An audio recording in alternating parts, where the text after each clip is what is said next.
Minister of Foreign Affairs of Armenia to take the floor.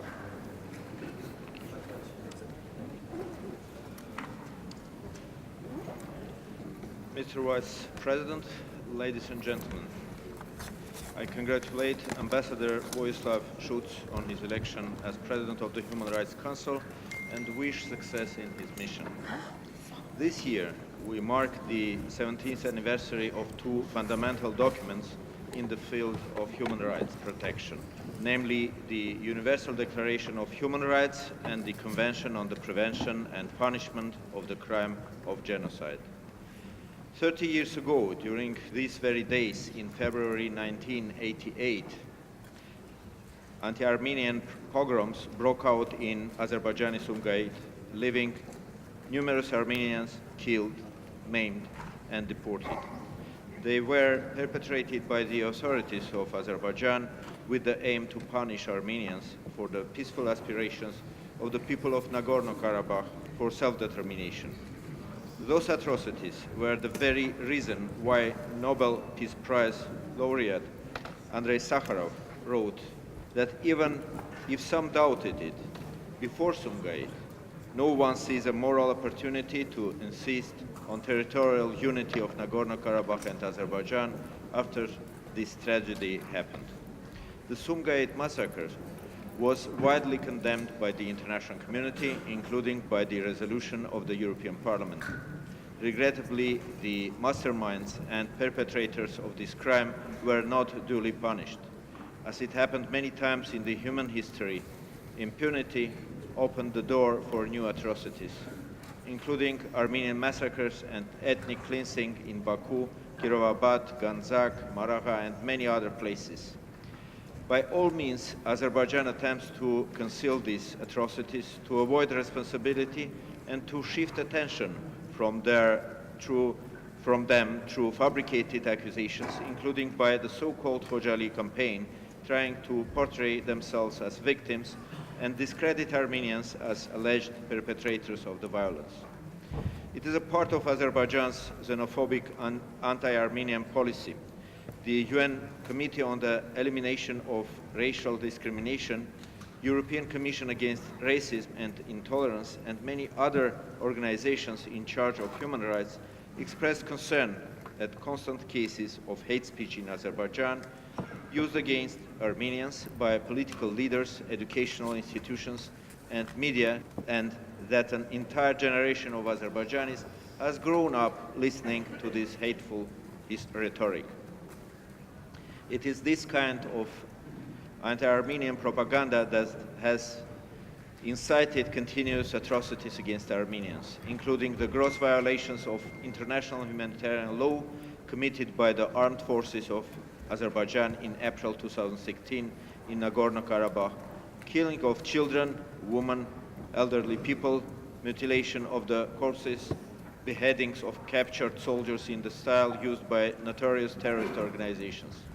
Ladies and gentlemen, when there is an imminent threat to life, the unhindered access of the relevant United Nations agencies and special procedures, provision of humanitarian assistance to the people residing in conflict areas gains utmost significance. It is perplexing that the perpetrators of such horrendous crimes are consulted for their consent on the engagement of international organizations and the provision of the humanitarian assistance. The people of Nagorno-Karabakh should not be deprived from the cooperation with the human rights organizations due to the objection of Azerbaijan, a country notorious for violations of the very human rights. Universal Declaration stipulates that the realization of the individual and collective human rights and fundamental freedoms must not be dependent on the status of the territory where people live. This should serve as a guiding principle for all those who are committed to the universal application of the Declaration without leaving any gray zones where the people are deprived from the international assistance in exercising their rights. Belated reaction, delayed assessment of the situation, the absence of preventive measures, constitute gaps between proclaimed commitments and their implementation on the ground. Indeed, a right delayed is a right denied. I want to recall the words of Eleanor Roosevelt, one of the authors of the Universal Declaration. We could not have peace or an atmosphere in which peace could grow unless we recognize the rights of individual human beings. Mr. Vice President, in 2015, upon the initiative of Armenia, the United Nations Human Rights Council passed a unanimous resolution on the genocide prevention. In its development, again upon our initiative, the UN General Assembly assigned December 9th as an International Day of commemoration of the victims of genocide. As recently, the United Nations Under-Secretary General Michael Mueller stated, Armenia has become a leading voice for safeguarding the importance of the 1948 Convention on the Prevention and Punishment of the Crime of Genocide.